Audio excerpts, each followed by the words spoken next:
미국계 사모펀드 론스타는 지난 2003년 외환은행을 1조 3천억 원에 사들였고 4조 원 넘는 이득을 보며 되팔았습니다.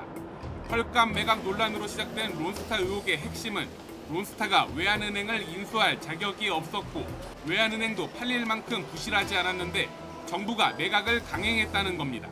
은행 감독 당국은 제대로 검증 또는 확인하지 않고 관련 법규를 무리하게 적용해서 은행법상 외환은행 인수 적격에 문제가 있는 론스타의 외환은행이 매각된 것으로 드러났습니다. 론스타 사태의 시작으로 꼽히는 건 지난 2003년 7월 15일에 열린 시민회의입니다.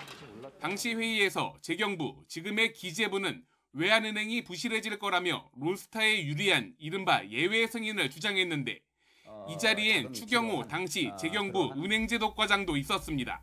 이것이 예외 승인에 해당하도록 좀 적극적으로 협조해달라 하는 그런 문서로 요청이 있었습니다.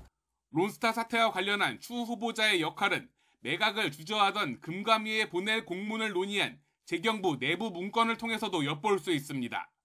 당시 추경호 과장은 그때보다 5년 전인 1998년 유권 해석을 근거로 론스타에 대한 예외 승인이 가능하다고 보고하고 있습니다. 하지만 이는 2002년 개정 전에 예전 은행법을 적용한 결과라는 지적이 계속됩니다.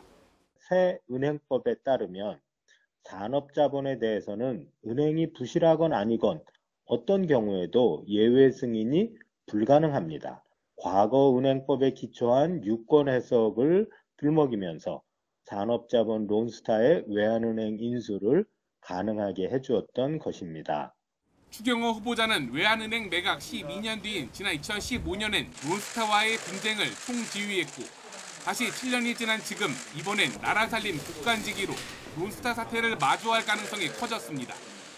한국 정부에 5조 원 넘게 물어내라는 론스타와의 분쟁이 현재도 진행 중인 만큼 과거 매각을 도운 꼴인 추 후보자가 경제부총리가 되는 건 이해 충돌이란 비판까지 나옵니다.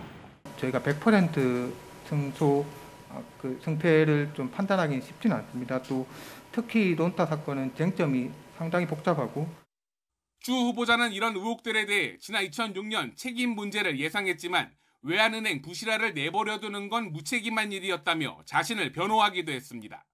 부총리 후보로 지명된 지금 역시 다 정리됐다는 입장인데 이는 당시 자신의 상관이던 변양호 재경부 국장의 무죄 확정을 강조하는 거로 보입니다. 저는 우리 사회의 삐뚤어진 광기와 검찰의 공명심의 희생자라고 생각합니다. 앞으로 열릴 인사청문회에서 론스타 의혹이 한 번 더 들춰질 예정인 가운데 추 후보자를 지명한 윤석열 대통령 당선인과 한동훈 법무부 장관 후보자는 역설적으로 론스타 사건 수사의 주역들이었습니다. YTN 권남기입니다.